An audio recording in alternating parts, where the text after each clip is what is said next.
So, similar to someone preparing for a camping trip, people have to prepare to go to heaven. You just don't get there on accident.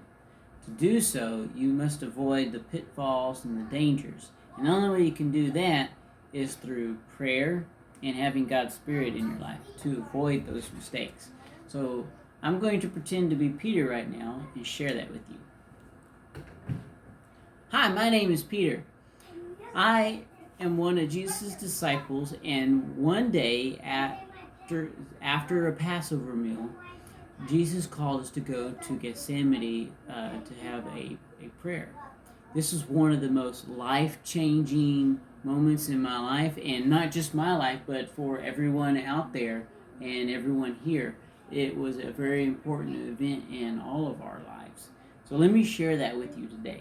I had to put all my notes here because I have a tendency to put my foot in my mouth sometimes and just say the wrong things or really go off script. So I've made this for us today. All right. So everything that happened that day was very important to all of us. On the night of the Passover feast, Jesus and his disciples shared a Passover supper in the upper room. I didn't know it at that time, but it was the last Passover supper before Jesus' death. After we ate, we sang some hymns, and then we walked to the Garden of Gethsemane to pray. There were only 11 of us. Judas had left. I guess Jesus had sent him on an errand at that time. As we walked, Jesus told us, "All of you will be offended by me." And we were all like, no, there's no way. We love you, Jesus. We wouldn't betray you or be offended by you. And Jesus looked straight at me and says, "Before the cock crows, you will deny me 3 times." And I just couldn't believe it. I thought, nah, surely not me. And so we continued to pray, and Jesus looked over and found himself a private spot to go pray off on his own, and we walked a little bit with him while the other disciples hung back, and he told us, you pray here while I go over there and pray. So we're supposed to have been there praying, but we got tired. Have you ever fallen asleep praying, or you've ever fallen asleep during a sermon or something? You just were really tired. We'd been up all day, so you kind of understand that we kind of got a little tired. So our eyes started getting heavy, and we started getting really sleepy. And Jesus came up to us, and he said, let me get back to my story.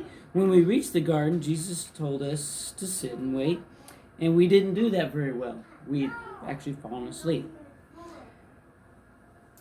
In the distance, we heard Jesus groaning and weeping, and occasionally we made out a word or two, like he would say, "Not my will," and "if you can," things like that.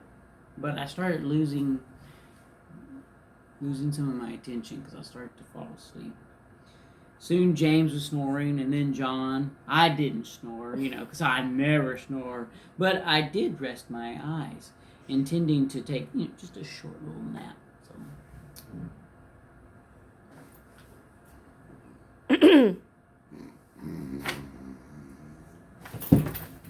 Oh, hey, hi. The next thing I knew, Jesus was shaking me. I yawned and shook myself awake. James and John were rubbing their eyes, and I could tell Jesus was disappointed. He said, "What?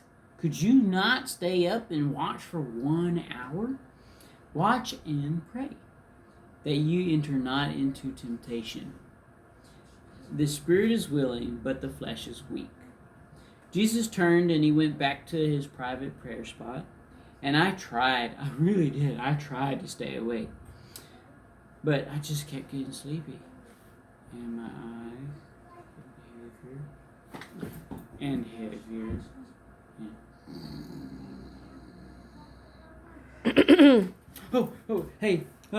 Just before I dropped off to sleep again, I heard Jesus crying in agony. "Oh, my Father, if this cup," and he said, "may not pass away from me, except I drink it, thy will be done." Then I heard no more. I drifted off to sleep again. Oh, hey.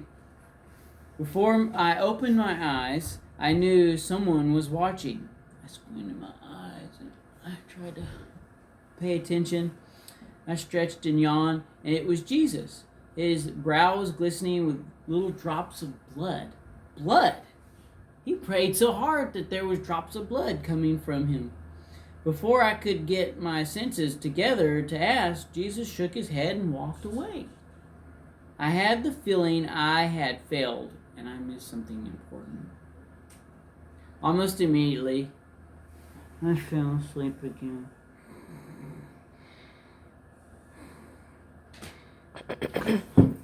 Oh, no, I did it again. I drifted off to sleep. Time passed, at least an hour, and then instantly I was awake. Jesus looked at us. My hour has come, he said to us. I have been betrayed into the hands of sinners. Rise, let us go. It is at hand, that time that I've been betrayed. In the distance, I heard the shouts of the mob and saw flares of soldiers' torches. Judas, who had been with us, was now one of those among them that would come to get Jesus. It was the saddest night of my life. How could I have failed this test? This was my very best friend. My flesh was weak, and I had yielded to sleep while Jesus travailed in prayer. Boys and girls, I repeat what he said to me. Watch and pray, lest ye enter into temptation. So, I like what Peter had to say. One last thing I'd like to say is a little list here. Prayer will repel temptation. Here's some things we can do to protect ourselves. Put on the whole armor of God. Attend church consistently and stay involved.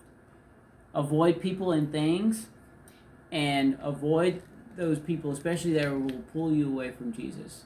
And bottom line, watch and pray.